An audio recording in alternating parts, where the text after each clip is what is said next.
Rozprávky na dobrú noc od AI Detka.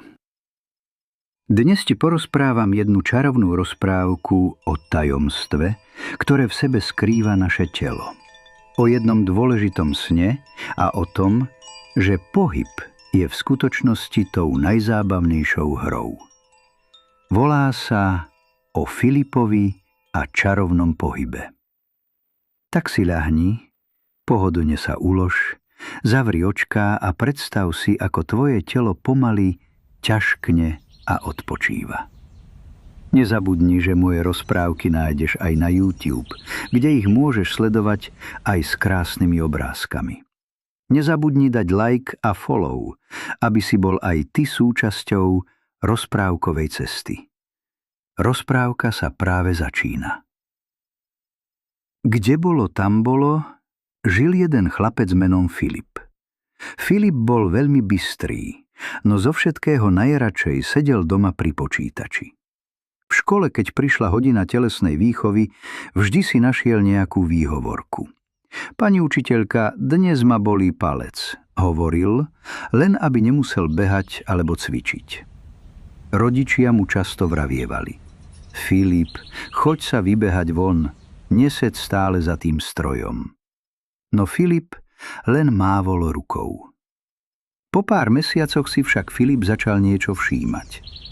Jeho chrbátik bol akýsi stuhnutý, nohy ho boleli aj po krátkej prechádzke do kuchyne a cítil sa stále unavený, hoci nič nerobil. Jedného večera, keď konečne vypol počítač a zaspal, preniesol sa do neobyčajného sna.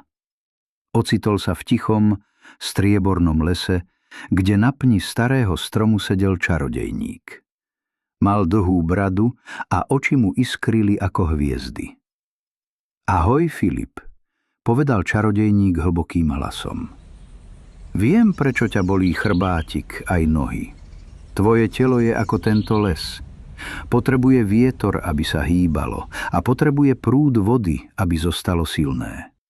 Tvoje svaly sú smutné, lebo im nedávaš prácu.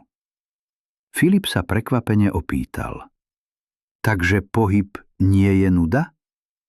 Čarodejník sa usmial. Pohyb je kúzlo, ktoré ti vráti silu a vyženie bolesť. Skús to a uvidíš. Keď sa Filip ráno zobudil, cítil sa inak. V ten deň v škole na telesnej už nevyťahoval výhovorku. Postavil sa a skúsil si zabehať. Najprv to bolo ťažké, ale čoskoro zistil, že je to zábava. Začal sa naháňať s kamarátmi počas telesnej, popoludní si na lúke kopal loptu a domov sa vracal s úsmevom a červenými líčkami. Zrazu zistil, že bolesť chrbta zmizla. Jeho telo bolo zrazu pružné a ľahké. Dokonca sa stal takým šikovným, že ho učitelia začali vyberať na športové súťaže, kde Filip s radosťou reprezentoval svoju školu a vyhrával. Pochopil, že počítač je fajn, ale skutočný život a sila sa skrývajú v pohybe. Ponaučenie z tejto rozprávky je takéto.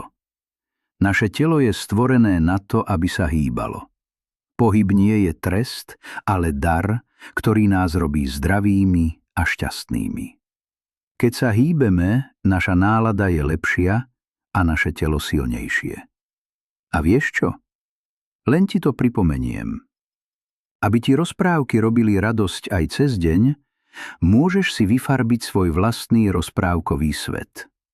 V popise pod videom nájdeš nový balíček magických omaľovánok. Budem sa veľmi tešiť, keď si spolu vytvoríme ešte viac rozprávok. Nové rozprávky pre teba pripravujem pravidelne. Vychádzajú každú stredu, piatok a nedeľu, tak sa nezabudni vrátiť k môjmu rozprávkovému krbu. Ak sa ti príbeh páčil, nezabudni dať like a follow. Cez link v mojom bio si môžeš objednať aj svoju vlastnú rozprávku na želanie, kde budeš hlavným hrdinom práve ty. A teraz už zavri očká, uvoľni sa a nechaj sny, aby ťa potichu odniesli do sveta pokoja. Dobrú noc a sladké sny.